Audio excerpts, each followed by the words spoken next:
নমস্কার, আমি ডক্টর রিয়া। আমি আমার এই চ্যানেলে জিডিএমও 2025-এর রিক্রুটমেন্ট নিয়ে যে সিরিজটি দিচ্ছি, আজকে তার পার্ট 3-র ভিডিও আমি দেব। তো এখানে জিডিএমওর নিয়ে কয়েকটা জেনারেল কোয়ারি যেমন থাকবে, তেমন আমার প্রিভিয়াস ভিডিওগুলিতে আপনাদের যে সমস্ত কোয়ারিজ ছিল সেগুলোরও উত্তর আমি দেব। তো প্রথমে আপনাদের প্রশ্নগুলোর উত্তর দিই। তো অনেকেই আমাকে বলেছেন ফর্ম ফিল আপের প্রসিডিওরটা পুরোটা দেখাতে। তো বলি, ফর্ম ফিল আপের প্রসিডিওর আমি চেষ্টা করেছিলাম, কিন্তু আপনারা যে সমস্যাটা ফেস করছেন সেটাই হচ্ছে বারবার, যে সাইট সবসময় কাজ করছে না। তো যদি আমি করে উঠতে পারি তাহলে নিশ্চয়ই সেটা দিতে থাকবো। আচ্ছা, নেক্সট যে প্রবলেমগুলো আমাকে বলা হয়েছে যে জিডিএমওতে কোনো বন্ড আছে কিনা। তো না, জিডিএমও চাকরিতে আলাদা করে বন্ড বলে কিছু নেই, সার্ভিসটাই কন্টিনিউ হবে। অর্থাৎ সার্ভিস কোটা নিয়ে 3 বছর পর আপনি এমডির জন্য এলিজিবল হবেন, এবং তারপর আপনার আলাদা করে কোনো বন্ড থাকবে না। কিন্তু সার্ভিস কোটা থেকে এমডি করার পর আপনাকে 5 বছর সেই সার্ভিসটা কন্টিনিউ করতে হবে, তার আগে আপনি সার্ভিসটা ছাড়তে পারবেন না। সার্ভিস ছাড়তে গেলে রেজিগনেশন অ্যাকসেপ্ট হয় না। তো এটাই রুলস, এর বেশি কিছু নেই। কিন্তু স্যালারি আপনি ওই সার্ভিসেরটাই আপনার কন্টিনিউ হতে থাকবে during PG course, even after that. এবং গভর্নমেন্ট আপনাকে স্পেশালিস্ট হিসেবে অন্য কোথাও পোস্টিং দেবে, এটাই। আচ্ছা, নেক্সট যেটা বলা হয়েছে যে ইন্টারভিউ প্যানেলে কতজন প্রফেসর থাকেন। হ্যাঁ, ইন্টারভিউ প্যানেলে কজন থাকবে এটা বছর বছর ভ্যারি করতেই পারে। তবে আমাদের যেটা লাস্ট রিক্রুটমেন্ট হয়েছিল সেখানে ইন্টারভিউর সময় আমার নিজের ইন্টারভিউতে আমার মনে আছে দুজন ছিলেন, এবং তাদের মধ্যে মেনলি অ্যাকাডেমিক প্রশ্নগুলো একজন করছিলেন। আমি বলতে পারবো না তিনি ঠিক কোন সাবজেক্টের, তবে তিনি আমাকে মেডিসিন রিলেটেড প্রশ্নই বেশি জিজ্ঞাসা করছিলেন। আর আরেকজন যিনি ছিলেন তিনি ডকুমেন্টগুলো ভালোভাবে চেক করছিলেন সমস্ত, যে অরিজিনালের সঙ্গে ফটোকপি মিলিয়ে দেখা, বা সমস্ত ডকুমেন্ট ঠিকমতো আছে কিনা, বা ওয়ার্ক এক্সপিরিয়েন্স রিলেটেড যে কোয়ারিজগুলো, যে তুমি কোথায় কাজ করেছো, এই ধরনের কোন কলেজ, কোথায় বাড়ি, এই কোয়ারিজগুলো কিন্তু উনি জিজ্ঞেস করছিলেন, আর একজন অ্যাকাডেমিক কোয়েশ্চেনগুলো জিজ্ঞেস করছিলেন। তো এটা হলো ইন্টারভিউ প্যানেল। আরেকজন জিজ্ঞেস করেছেন যে পশ্চিমবঙ্গের বাইরে একটি অন্য রাজ্যে প্রাইভেট মেডিকেল কলেজে ফাইনাল ইয়ারের স্টুডেন্ট, তো সেক্ষেত্রে পশ্চিমবঙ্গে এসে জিডিএমও বা অন্যান্য ইন্টারভিউ দেওয়ার ক্ষেত্রে কি সমস্যা ফেস করতে হতে পারে। তো তোমার জন্য বলি, না, কোনো সমস্যাই ফেস করতে হবে না, অন্তত জিডিএমওর ক্ষেত্রে তো একেবারেই না। তার কারণ পশ্চিমবঙ্গের বাইরে সরকারি বা প্রাইভেট মেডিকেল কলেজ থেকে পাস আউট এরকম বহু ছেলে মেয়ে বর্তমানে জিডিএমও হিসেবে অলরেডি চাকরি করছে। সুতরাং জিডিএমওর জন্য এমসিআই এর রেজিস্ট্রেশন নাম্বারটাই যথেষ্ট। সেটা কোন রাজ্য থেকে এমবিবিএস পড়া হলো এর ওপর একেবারেই নির্ভর করছে না, বরং যেটার ওপর নির্ভর করে যে তোমার এমবিবিএস এর নম্বর, এবং বলতে পারো যে তোমার তার সঙ্গে ওয়ার্ক এক্সপিরিয়েন্স তুমি ওই রাজ্যেও করতে পারো, এখানে এসেও তুমি করতে পারো।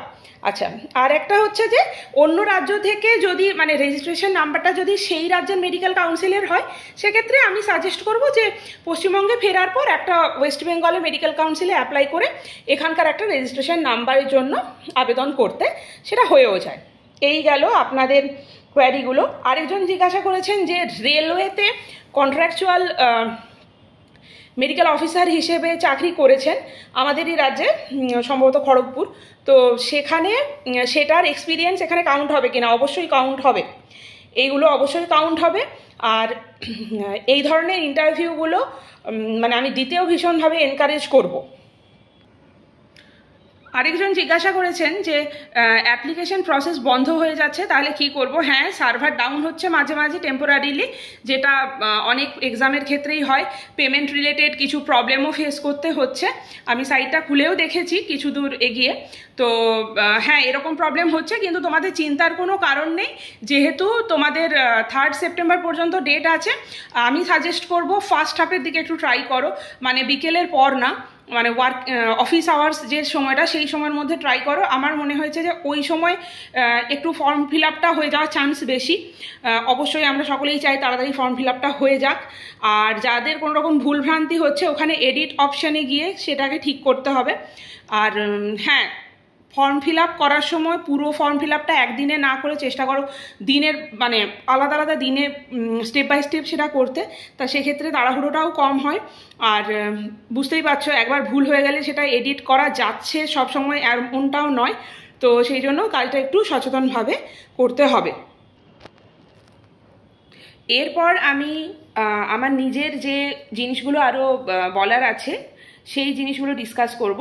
তো আজকে যে ডাউটসগুলো আলোচনা করব এক্সট্রা সেটা হচ্ছে যে যারা একসাথে দু জায়গায় কাজ করেছেন তারা এক্সপিরিয়েন্সটা কিভাবে পুট করবেন এবং এক্সপিরিয়েন্সটার কিভাবে নাম্বার পাবেন। দ্বিতীয়ত গভর্নমেন্ট আর প্রাইভেট দুরকম এক্সপিরিয়েন্সের মধ্যে কোনটা দেওয়া গুরুত্বপূর্ণ এবং দুটোই সেম কিনা। আচ্ছা, নেক্সট হচ্ছে হাউস স্টাফশিপ কতটা গুরুত্বপূর্ণ, যাদের হাউস স্টাফশিপ নেই তাদের সিলেক্ট হওয়ার চান্স কতটা। আচ্ছা, নেক্সট হচ্ছে অলরেডি কেউ একজন হেলথ সার্ভিসে রয়েছেন ধরুন, তো তিনি হয়তো বেটার পোস্টিংয়ের জন্য চেষ্টা করছেন, তো বেটার পোস্টিংয়ের জন্য কি জিডিএর মধ্যে তিনি আবার অ্যাপ্লাই করতে পারবেন। আচ্ছা, নেক্সট আরেকটা জিনিস আমি বলবো যে এনওসি কাদের জন্য লাগবে, আর ইন্টারভিউ ভালো দেওয়ার জন্য কি প্রিপারেশন হিসেবে বাড়িতে কি করতে পারো এগুলো। তো প্রথমেই বলি যে একসাথে দুটো কাজ করলে কি করবে। ধরো তুমি একসাথে দু জায়গায় কাজ করেছো, তো তোমাকে প্রথমেই দেখতে হবে জিডিএর মধ্যে এক্সপিরিয়েন্সের মার্কসের যে স্ল্যাবিংটা রয়েছে সেখানে কিন্তু মানে তোমার কতগুলো এক্সপিরিয়েন্স এই হিসেবের মার্কসটা নেই, মার্কসটা আছে ডিউরেশন অফ এক্সপিরিয়েন্স। সুতরাং সেম টাইমে তুমি যদি দু জায়গাতে কাজ করো তাতে তুমি বাড়তি কোনো নম্বর পাবে না। এবার কথা হচ্ছে সেটা লিগ্যাল না ইলিগ্যাল, বৈধ কি অবৈধ তার উপর নির্ভর করে যাচ্ছে। ধরো কেউ হাউস স্টাফশিপ করতে করতে আরও কোথাও কাজ করেছে বা কোনো সরকারি জায়গায় কাজ করতে করতে এমন একটা সরকারি জায়গায় কাজ করেছে যেটা করতে করতে বাইরে আর কিছু করা যায় না, তাহলে এবং সেটাকে সে একসঙ্গে দিচ্ছে না, এগুলো দেবে না, যে কোনো একটা দেবে। তাতে তোমার ওয়ার্ক এক্সপিরিয়েন্সটা যদি পরিমাণে কম হয় এবং তার জন্য কম নম্বর পাও, দ্যাট ইজ বেটার। কারণ এই প্রত্যেকটা কথা তোমাকে মানে ধরে নিলাম যদি ওরা অ্যাপ্লিকেশনটা ক্যান্সেল নাও করে সেক্ষেত্রেও কিন্তু ইন্টারভিউর প্যানেলে তোমাকে এই প্রশ্নগুলো ফেস করতে হবে যে তুমি হাউস স্টাফশিপ করতে করতে বাইরে কাজ করেছো কেন, যেখানে তুমি জানো এটা ইলিগাল। আচ্ছা, এটা হলো। নেক্সট হচ্ছে যে হ্যাঁ, আরেকটা কথা হচ্ছে যে প্রাইভেটে কাজ করার ক্ষেত্রে তো কোনো বিধিনিষেধ নেই, সুতরাং যারা শুধু প্রাইভেটে কাজ করেছো তারা একসাথে দু জায়গায় কাজ করে থাকতেই পারো, সেক্ষেত্রে অসুবিধা নেই। কিন্তু দুটো এক্সপিরিয়েন্সকে at the same time produce করার জন্য তুমি কোনো বাড়তি সুযোগ সুবিধা তো সেক্ষেত্রে পাবে না, তুমি ওই টোটাল যেটা ডিউরেশন হবে তোমার সেটাই তুমি পাবে। আচ্ছা, নেক্সট হচ্ছে গভর্নমেন্ট আর প্রাইভেট কোন এক্সপিরিয়েন্সটা দেওয়া বেটার।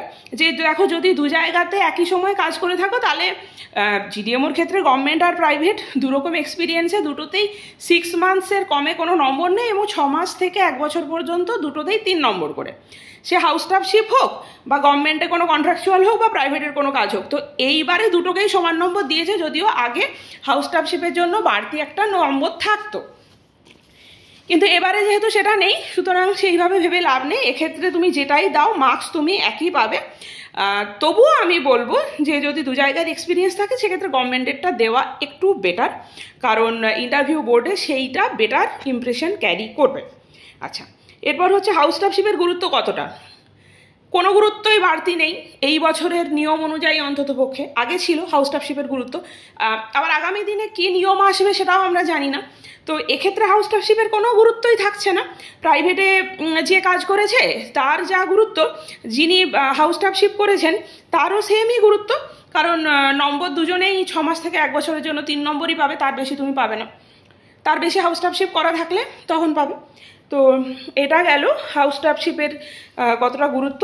আচ্ছা, নেক্সট হচ্ছে যারা অলরেডি হেলথ সার্ভিসে আছেন তো তারাও কি জিডিএমও অ্যাপ্লাই করতে পারবেন না? পারবেন না। আপনার একই প্যান নাম্বার দিয়ে একই গভর্নমেন্টের থেকে স্যালারি অলরেডি ঢুকছে, সেই স্যালারিটা ঢুকতে ঢুকতে আপনি সেম গভর্নমেন্টের আন্ডারে আর কোথাও অ্যাপ্লাই করতে পারবেন না। যদি করেন ক্যান্সেল হবে, মানে সেকেন্ডটা ক্যান্সেল হবে, নতুনটা, প্রথমটা নয়। তো সুতরাং আপনি চাকরিতে সিলেক্ট হলেও আপনি জয়েন করতে পারবেন না। তো কাজেই এটা করে কোনো লাভ নেই, শুধুই সময় নষ্ট। আচ্ছা, এরপর যেটা সেটা হচ্ছে এনওসি কাদের লাগবে। আচ্ছা, এনওসি লাগবে হচ্ছে যারা স্টাইপেন্ড পায় তাদের, অর্থাৎ ইন্টার্ন, পিজিটি, হাউস স্টাফ, এরা স্টাইপেন্ড পায়। যারা স্যালারি পায় তাদের এনওসি লাগছে না, অর্থাৎ সিনিয়র রেসিডেন্ট, সে কিন্তু স্যালারি পায়, তারটা স্টাইপেন্ড নয়। যেখান থেকে ট্যাক্স কাটা হচ্ছে সেখান থেকে লাগছে না। ধরুন কেউ এমডি করছে বা ডিএম করছে বা ইন্টার্ন বা হাউস স্টাফ বা যে কোনো স্টাইপেন্ডারি জব যেগুলো, তার প্রত্যেকটাতেই কিন্তু এনওসি নিতে হবে। কোথা থেকে নিতে হবে? রেসপেক্টিভ কলেজের অথরিটির কাছ থেকে, প্রেফারেবলি এইচওডি, আর প্রয়োজন হলে সেখানে প্রিন্সিপালকে দিয়ে সাইন করাতে হতে পারে। এই হলো নিয়ম। আর এনি জব, ধরুন আপনি সেন্ট্রালের কোনো একটা কন্ট্রাকচুয়াল জব করছেন, তো সেই যেটা আপনি স্টিল কন্টিনিউ করছেন, বা হয়তো কোনো পার্মানেন্ট জব করছেন, সেখান থেকে আপনি স্টেটের এটাতেই জয়েন করতে চান, বা এরকম ক্ষেত্রে কিন্তু আপনাকে সেখান থেকে এনওসি অবশ্যই নিতে হবে, কারণ একটা জবে থাকতে থাকতে অন্যটাতে অ্যাপ্লাই করতে গেলে এনওসি লাগবে। আচ্ছা, আর নেক্সট যেটা বলতে চাই সেটা হচ্ছে ইন্টারভিউ ভালো দেওয়ার জন্য কি করব। ইন্টারভিউ ভালো দেওয়ার জন্য প্রথম কথা যে দেখো, নিট পিজিতে আমরা যে সকলে চান্স পাই এমনটা নয়, কিন্তু আমরা নিজেদের মতো করে প্রিপারেশান নিই। আর নিট পিজি যারা প্রিপারেশান নিই, আমরা কিন্তু বেশিরভাগ জনই আইএনআই সেটেও বসি, এবং যখন আরও অন্যান্য এমসিকিউ পরীক্ষার ব্যবস্থা ছিল তখন আমরা সেগুলোও দিতাম। তো এই ইন্টারভিউটাও তাই, সেটা জিডিএমওর ইন্টারভিউ হোক বা অন্য জিডিএমওর ইন্টারভিউটাও তাই। তো আমি তোমাদেরকে সাজেস্ট করবো যে জিডিএমওর ফর্ম ফিল আপ করে বাড়িতে মানে শুধু শুধু বসে থাকবে না। যদি দেখো যে খুব তাড়াতাড়ির মধ্যে ইন্টারভিউ জিডিএমওর হচ্ছে না, তো এর মধ্যে কন্ট্রাকচুয়াল হোক, পার্মানেন্ট হোক, সেন্ট্রালের হোক, স্টেটের হোক, যত ইন্টারভিউ পাবে সেগুলো প্রত্যেকটা অ্যাপ্লাই করো এবং দাও। চাকরি পাওয়ার জন্য নয়, এক্সপিরিয়েন্স গ্যাদার করার জন্য। ইন্টারভিউ প্রচুর দিলে তোমরা নিজেরাই বুঝতে পারবে যে ইন্টারভিউতে কী ধরনের প্রশ্ন জিজ্ঞাসা করা হয়। সব কিছু ইন্টারভিউর প্রশ্ন হয় না, তো এবং সেইটার ভিত্তিতে নিজেরা প্রিপেয়ার হতে পারবে, একটা কনফিডেন্স বিল্ড আপ হবে নিজেদের মধ্যে। আর আরেকটা জিনিস হচ্ছে, সাজেস্ট করব, একটা টিপস দেবো যে ইউপিএসসি সিএমএস পরীক্ষাটা বসো। ইউপিএসসি সিএমএস এর ফর্ম ফিল আপ যদি এর মধ্যে হয়, তো ইউপিএসসি সিএমএসটা দাও। এটা upsconline.gov.in এই সাইট থেকে তোমরা ফর্ম ফিল আপ করতে পারবে, যেটা হচ্ছে সেন্ট্রাল গভর্নমেন্টের পার্মানেন্ট চাকরির পরীক্ষা। তো হ্যাঁ, এটা একটা এমসিকিউ পরীক্ষা, কিন্তু এমসিকিউ পরীক্ষা হলেও এটা তো একটা চাকরিরই পরীক্ষা, তো সুতরাং আমি সাজেস্ট করবো যে এই পরীক্ষাটা বসতে। এবার নিট পিজি তো সবাই দিচ্ছে, নিট পিজি তো রয়েইছে, নিট পিজি রিলেটেড পরীক্ষা, কারণ ইউপিএসসি সিএমএস যেহেতু একটা চাকরির পরীক্ষা, তাই যদিও সেখানে খুব সহজ প্রশ্ন হয় না, তো জিডিএমওতে ইন্টারভিউতে তার চেয়ে অনেক সহজ প্রশ্ন জিজ্ঞাসা করা হয়, কিন্তু তবুও এখন যদি বলে যে জিডিএমওতে তোমাদের এমসিকিউ পরীক্ষা হবে, তো দেয়ার ইজ আ পসিবিলিটি যে ওই ইউপিএসসি সিএমএস ধরনেরই হয়তো কোয়েশ্চেন সেখানে আমরা এক্সপেক্ট করতে পারি। তো কাজেই ইউপিএসসি সিএমএস পরীক্ষা দাও, এবং ইউপিএসসি সিএমএস এর প্রিভিয়াস ইয়ারের যত কোয়েশ্চেন সেটা কিন্তু ওই সেম ওয়েবসাইট থেকে ডাউনলোড করা যায়।